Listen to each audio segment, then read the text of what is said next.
All right, hey everyone, this is Ash. Welcome back to the King's Speech. So I know I'm a little bit late with the videos and stuff, but fall season, so it means SAD is back in full bloom. So yeah, has not been a great couple of weeks, but have enough energy today to try and catch up with at least some of the Shonen Jump stuff. So we'll get around to that. Hopefully, I will have Yona done sometime this week as well, because the books have to go back to the library and I can no longer procrastinate on doing that. So with that said, let's dive straight into it with Kaiju number 8, chapter 69. Nice. uh, by Naoya Matsumoto with translation by David Evelyn and lettering by Brandon Bovia. And we see a news report going. It has been 3 months since the spring of 17 separate unsolved cases believed to be caused by kaiju. And in a bizarre turn of events, there have been no kaiju emergencies documented since then. As of today, we are at 46 days and counting without a kaiju emergence. And you see someone going, this is all kinds of unsettling, like the calm before the storm. And you see this little girl going, don't worry, mommy. Yes, I love this. I love this. And you see this little girl just furiously scribbling away. And you see, even if number 9 shows up, I'm positive that Mr. Kaiju Man will take care of him again. And you see a little drawing of Kafka with his little raw face full of dead kaiju lying around him. And we see that the little girl that he saved way back when in the first chapter considers him a superhero. And it's just, it's the most adorable thing ever. I love it so much. And then you see at the Ariake Maritime basement level 17, you have, whoa, an earthquake?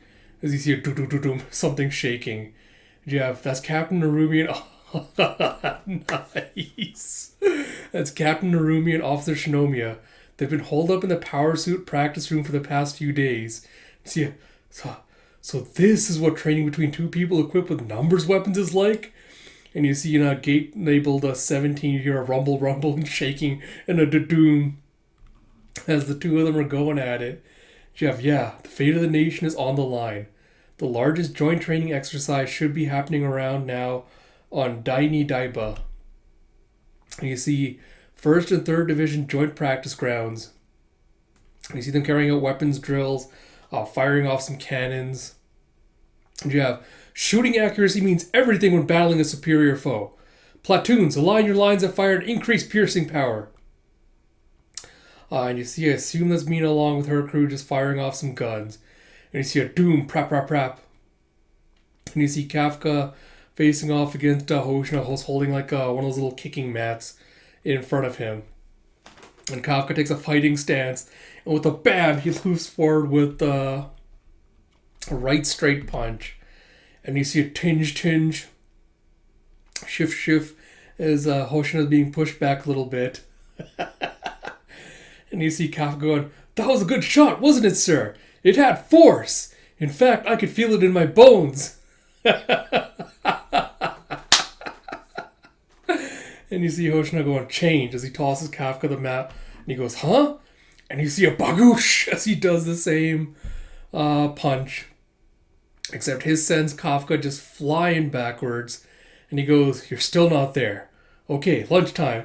Kafka's like, was that necessary? You just wait. This afternoon, I'll make you give me credit. And you see later that day, he's heading up to the roof for his lunch. And he goes, the rooftop view at Ariake Base is nice. But this isn't too shabby either.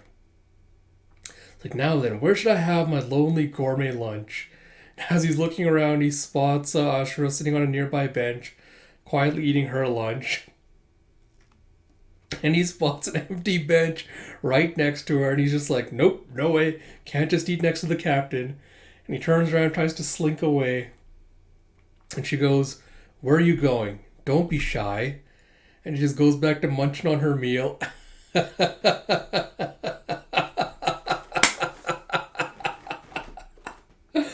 Poor Kafka's so intimidated. He's like, well, that's the strongest female captain of the defense force for you. He goes and takes a seat next to her. He's just kind of like trying to think of how to make small talk. He's like, so, long time no. And she goes, quiet, isn't it? She goes, people are working, studying, playing, living. I know that it's nothing more than the calm before the storm. But even so, as I sit here, it almost feels like the kaiju have really been wiped out, doesn't it? And she looks at him. Kafka has a flashback to, watching the death and destruction from the kaiju attacks back when he was a kid. He kind of just smiles and goes, yeah, it does.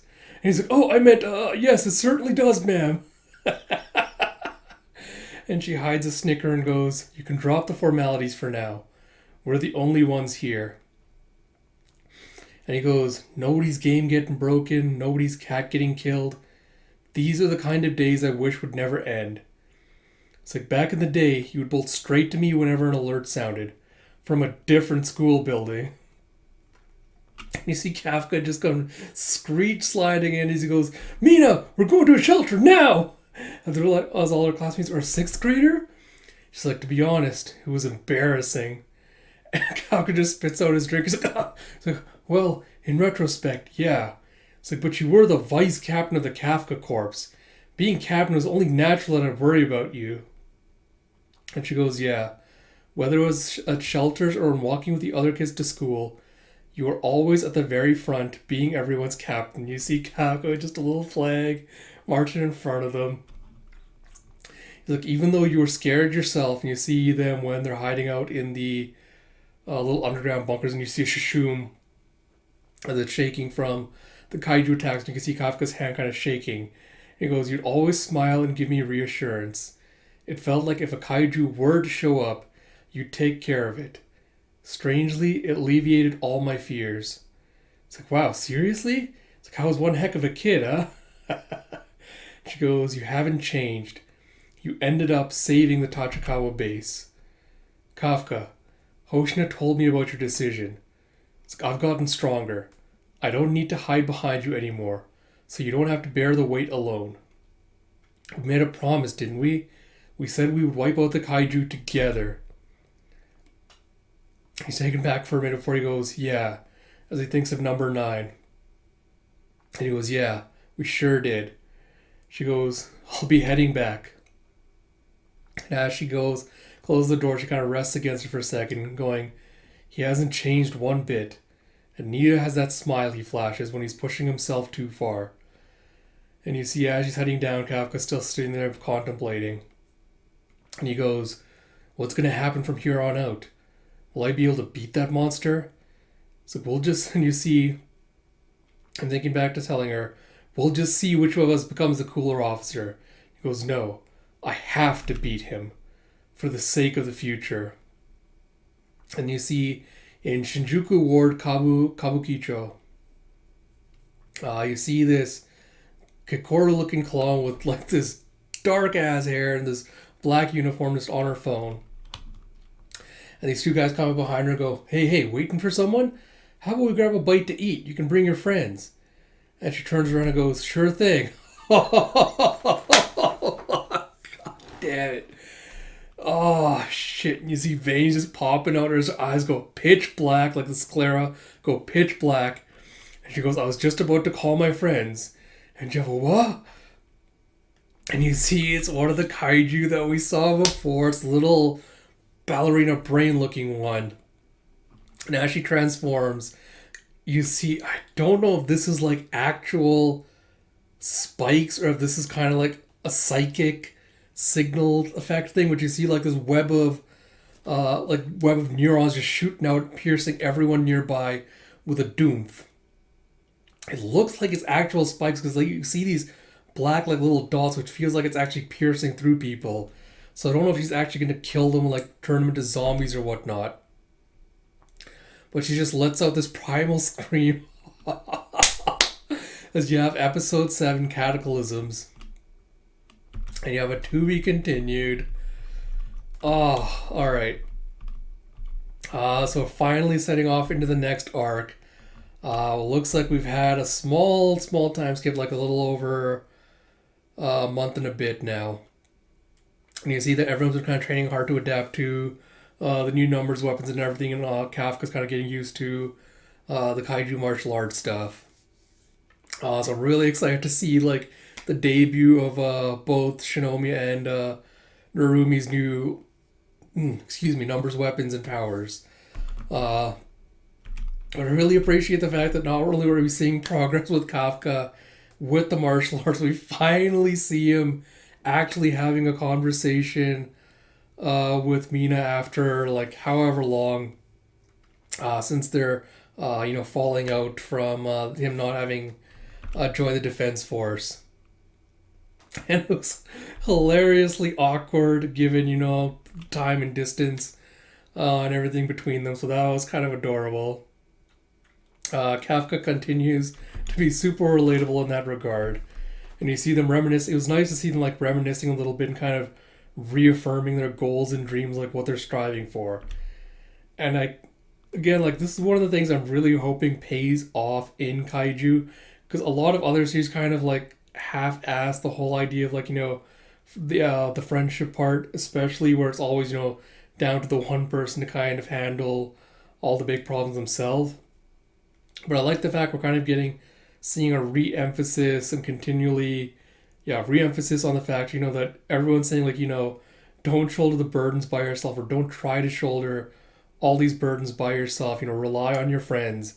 We have our own skills, like, we've been training and fighting alongside you as well. Like, don't be hesitant to rely on us if you need support. And you can see that Kafka's still kind of like hesitant to kind of put his friends in harm's way and kind of involve them in this, especially if there's a chance they could get hurt.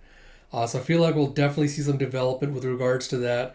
Hopefully now that we're seeing the kaiju emergences starting to come back. So it's obvious now, like at the end of the chapter, seeing the brain kaiju, that they've obviously assimilated humans and have been kind of laying low and setting up plans to start counterattacking, start creating panic. So it'll be interesting to see how this is handled. And I'm wondering if they're going to be doing kind of simultaneous attacks in like multiple different places to kind of scatter the defense force and cause the utmost panic. Because I think especially with that, would cause more hesitance, like force Kafka to confront his issues. Like you don't want to deal with it himself if he has to try to be in multiple places at once trying to put out all these fires. So it'll be interesting to see how that develops. I'm interested in seeing like what exactly this kaiju power is and what it's going to be, and seeing like all the other unique kaiju come into play as well. But yeah, excited for the next arc to start. Good little kind of breather chapter, before shit goes down. So looking forward to that. I think next chapter is, and it does not say. That's kind of weird. All right, but yeah, we'll have the next chapter out whenever it comes out. So like I said at the beginning of the video, hopefully I'll have the Yona out sometime this week as well. After Kaiju drops, I'll have Spy Family out with that as well, along with the One Piece review. So look forward to those as well. As always, if you like my content, please do like, comment, subscribe, all that good stuff. I'd really like to get to 169 subscribers to kind of get to that magic number, because I feel like it'd be really amusing. If you have not subscribed already, please do. It helps me out a lot, especially with creating content. Kind of gets me the motivation to keep going. But yeah, so hope you all enjoyed. I'll try to do channel updates sometime this weekend. And until next time, this is Ash. I'll talk to you all later.